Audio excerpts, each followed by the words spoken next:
Okay, so I finally decided to start investing.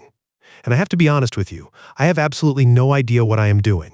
My money has just been sitting in my checking account doing nothing. And when I say no idea, I mean it. A few years ago, I genuinely thought a stock was a type of soup.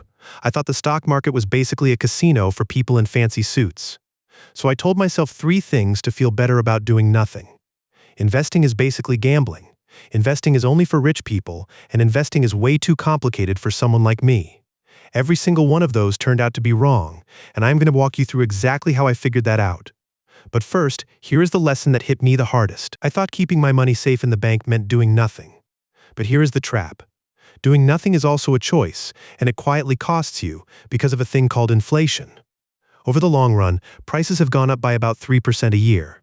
That means every year the same $100 in your account quietly buys a little bit less than it did before, and it adds up scarier than I expected.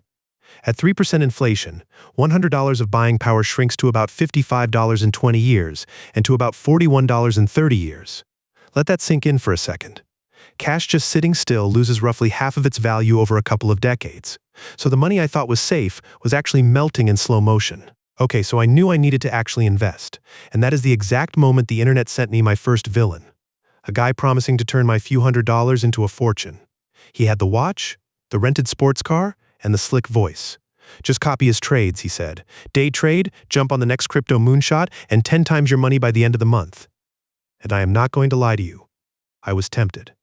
There I was, finger hovering over the buy button, picturing myself rich by next week.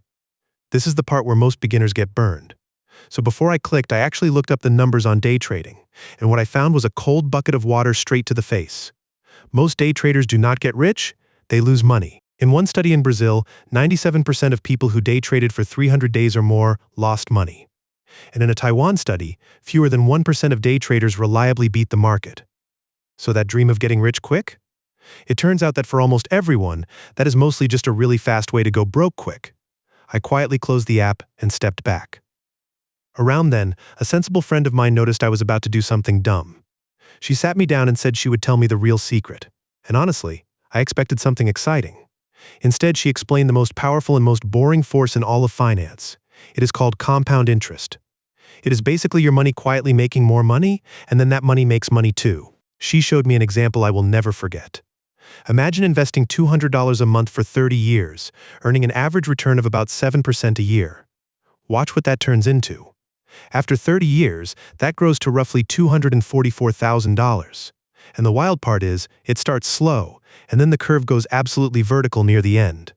That is compounding. Now here is the part that made my jaw drop. Out of that $244,000, the money I actually put in was only $72,000. I contributed $72,000, which means compounding alone added about $172,000 on top, basically for free, just for being patient. My money did way more work than I ever did. But then she hit me with the detail that actually changed how I think about money forever. The single biggest thing that decides how much you end up with is not how much you invest. It is when you start. Picture two people. Both invest the same $200 a month at 7%, and both stop at age 65. The only difference is one of them starts 10 years earlier than the other. The person who starts at 35 and invests for 30 years ends up with around $244,000. Not bad at all. But now look at the early starter. The person who starts at 25 invests for 40 years, just 10 years longer, and ends up with around $525,000. That is more than double from the same monthly amount. So waiting just those 10 years cost the late starter about $281,000. And here's the kicker. The early starter only put in $24,000 more than the other $24,000 more put in, but $281,000 more out. That gap is not the money. That gap is time. Time is the actual cheat code of investing. And that was the moment it finally clicked for me. I did not need to be a genius or rich. I just needed to start as early as humanly possible and then let time do the heavy lifting. Okay, so I am sold on starting early. But now the obvious question. Where do I actually put the money to get that roughly 7%? The honest answer is the stock market. Specifically, a famous basket of about 500 big American companies called the S&P 500. Over roughly the last 100 years, with dividends reinvested, it averaged about 10% a year. Now that 10% is before inflation. After you subtract that roughly 3% inflation we talked about, the real return is closer to about 7% a year. That is where the 7 came from. But I have to be really careful and honest here because this is exactly where beginners get fooled. That 10% is a long-run average. It is absolutely not what happens every single year. The market does not move in a nice straight line. It is jagged. Historically, it was actually down in about 1 year out of every 4, and in the worst years, it dropped around 38%. So please tattoo this on your brain. Past performance does not guarantee future results. Some years your account will drop hard, and that is normal. But there is a flip side that calmed me right down. Here is the flip side. Even though any single year can be brutal, historically every single 20-year stretch the market has ever had ended up positive. Bad years happen, but time has smoothed them out. So I thought, great, I will just buy the few companies I think will win the most. Pick the next big stock. And right on cue, a very expensive-looking expert showed up to help me do exactly that. He was a professional fund manager in a sharp navy suit. Pay me a fee, he said, and I will use my expertise to pick the winning stocks and beat the market for you. Sounds great, right? So I checked whether these pros actually deliver. And it turns out, over a long period of 15 to 20 years, roughly 90% of professional actively managed funds fail to beat the S&P 500.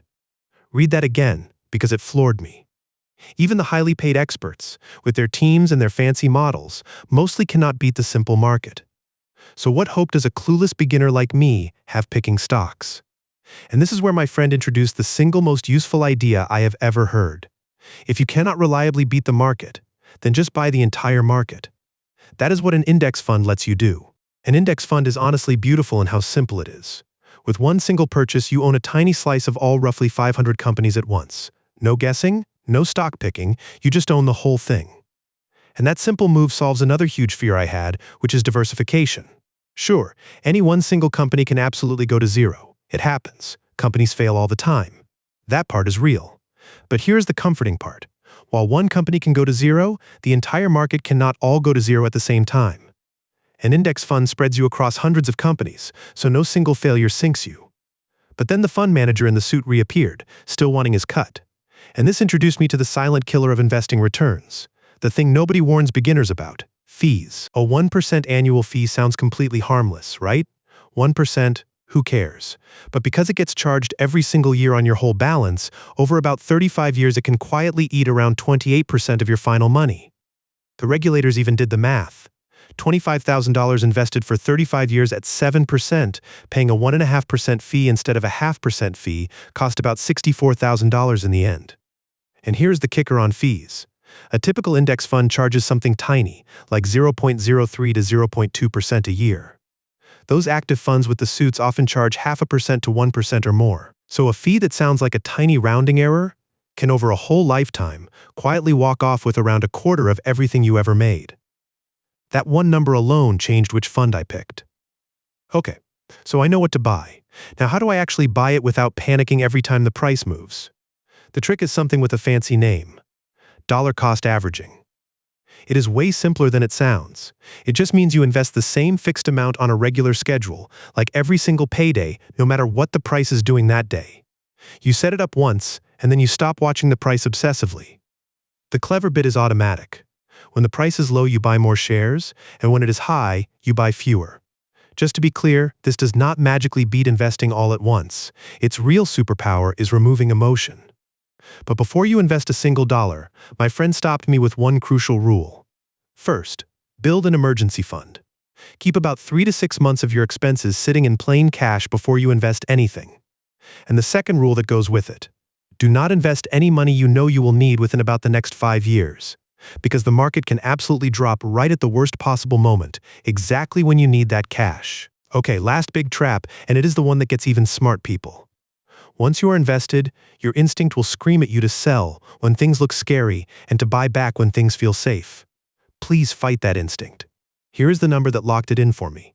If you had stayed fully invested in the S&P 500 over the 30 years from 1996 to 2025, $10,000 would have grown to about $192,000.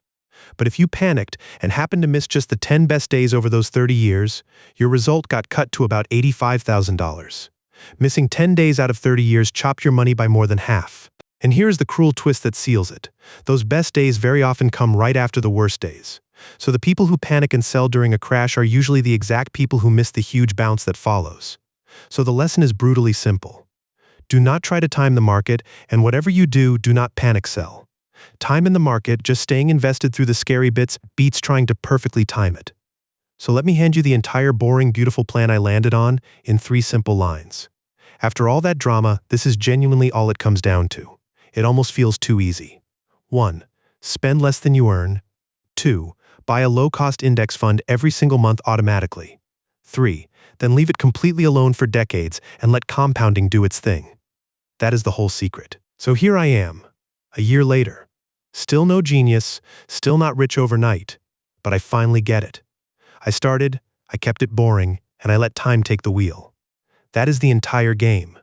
You can absolutely do this too. Quick honest reminder before you go. This was for education only, and it is not financial advice.